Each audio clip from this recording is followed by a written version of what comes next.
Guys, paisa na lang ako dito sa naghanap na resulta dito sa Miss Universe, no? Kasi naman yung mga ibang judges that time nag-reveal ng kanilang score kay Michelle D, ang ating pambato dito sa Pilipinas. So, dalawa sila guys, itong si Ma'am Denise White at si Sir Mario Bautista. Okay, unahin natin si Sir Mario Bautista.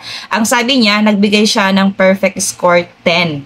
Kaya lang guys, ang nakakasad dito, ang sabi niya, yung mga ibang judges, especially yung mga babaeng Latina, ay 6 out of 10 lang daw yung ibinigay nilang score kay Michelle D na dahilan kaya hindi po siya nakapasok sa top 5. Kaya sabi niya dito, kahit the perfect score yung ibinigay niya, kung mas maliit naman yung score ng ibang kasama niyang judges ay wala din. So, dito naman kay Ma'am Denise White, sinabi niya na paborito niya talaga na kandidata itong si Michelle D. Kaya ang ibinigay din niyang score ay perfect 10. Meron pang isang judge na lalaki guys, hindi ko lang matandaan kung ano yung pangalan niya, pero alam ko, kilala niyo siya kasi nakikita natin siya dati pa sa Miss Universe. Na ang sabi niya, bet na bet niya daw din si Michelle D. At ito nga, mga idol, yung isa sa mga babaeng Latina na naging judge doon ay itong si Nadia Ferreira. Isa daw siya sa mga nagbigay ng 6 score kay Michelle D. Anong masasabi nyo guys? Kaya siguro hindi siya nakapasok sa top 5 kasi marami kasi silang judges that time eh.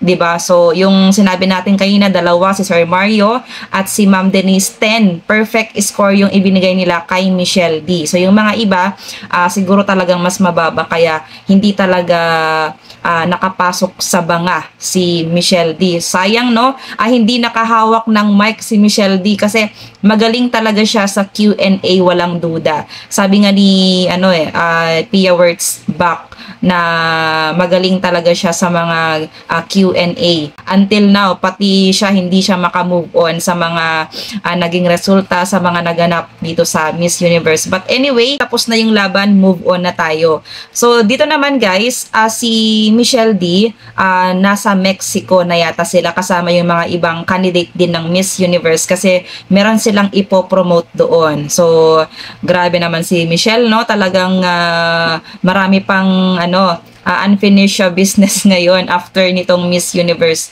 At saka guys, deserve naman na nila yon kasi after 2 weeks na activity doon sa El Salvador ay makakapag-tour din sila sa ibang bansa. Ayan, so anong masasabi nyo guys dito sa naging score ng mga judges kay Michelle D? Naka-move on na ba ang lahat?